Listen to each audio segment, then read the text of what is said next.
Okay, I made a little video about this one the other day. This is the notorious and often maligned, frequently idolized Gibson Flying V.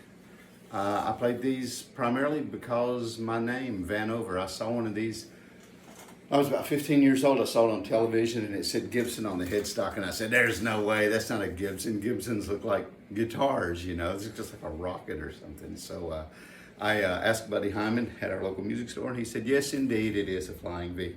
I like these. I think they have. I think they're a very creative guitar. They're really good. People play just like hard rock.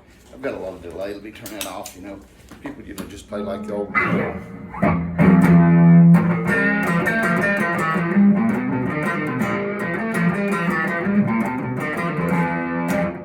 Just rock and roll kind of thing.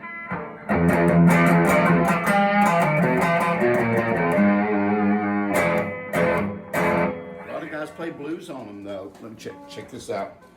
You turn this off and just have a little bit of reverb. Put it over here, and guys like.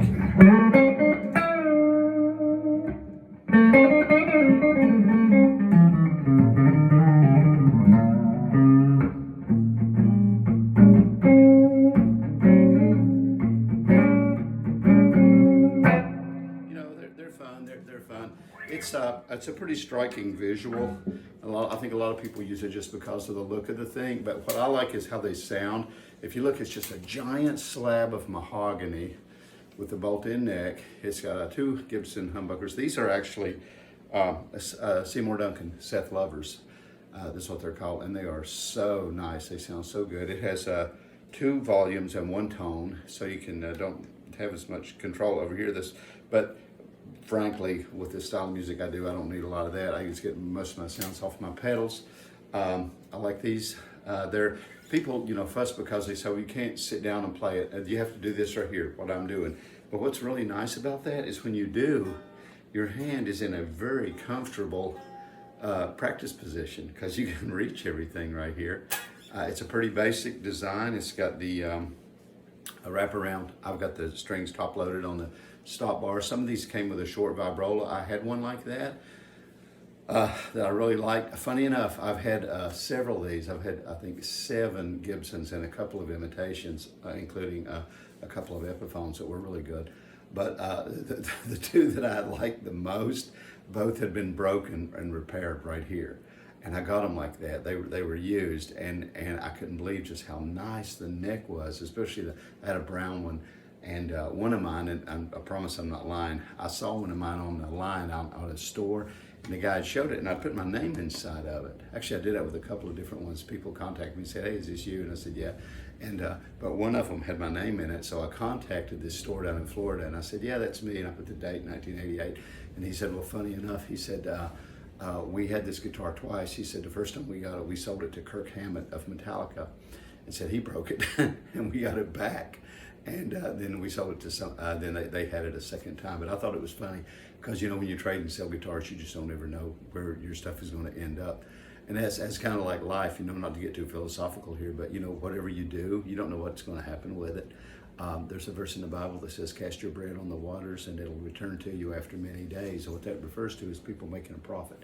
They would trade. They would take their grain or whatever, and they would, you know, put it on a ship and trade on it and make a return on it. And life is like that. You know, whatever you do with your gifts and your abilities, you don't know how it's going to come back somehow or reach somebody you never even know about where it's going to end up.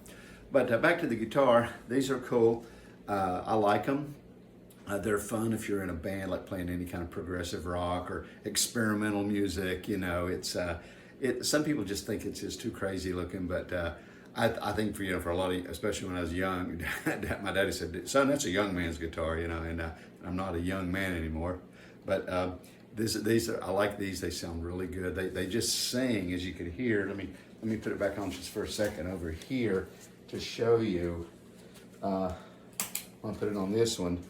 That it just, when you play the notes just vibrate through the wood.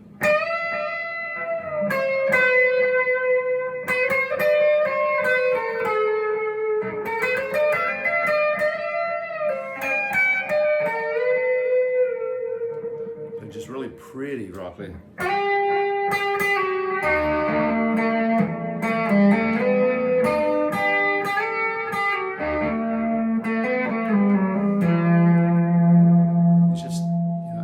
Frankly, you know, a lot of some of the progressive rock was actually based in classical music, as many of you know. So that's why you hear some just really nice. If you listen beyond all the noise that sometimes gets generated, you hear some just some really pretty stuff.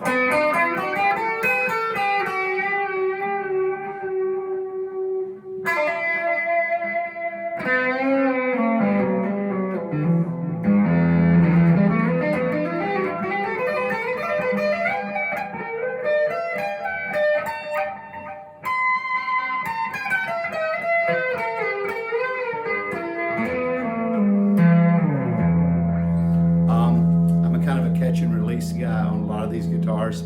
I have a couple that I probably won't ever get rid of, but a friend of mine wanted this one, and we're taking a little Guatemala trip, so I got to raise a little extra funds, and so I'm letting my friend have this one. I want to do a video on it before I get rid of it. It's going to a good home. He's an old friend. We played a lot of music together, and he's a tremendous musician, so I'm glad it's going to a good home. And anyway, if you ever have a chance to get one of these, the Gibsons are really nice. I think the Epiphones are very good too, especially the ones made in Korea. Some of the new ones I think are kind of expensive, but you can find the used ones at a really reasonable price, I think. These you can find them floating around. Sometimes guys just want to offload them, frankly, because they, I'm too old to play this thing, you know, or whatever. And it is for particular taste. You know, a lot of guys like them just for hard rock or whatever. But I always like the red, cherry red finish with the white. That was the one that I always admired the most. And these are cool, and they're not for everybody. I realize that, but you know, we're all different. And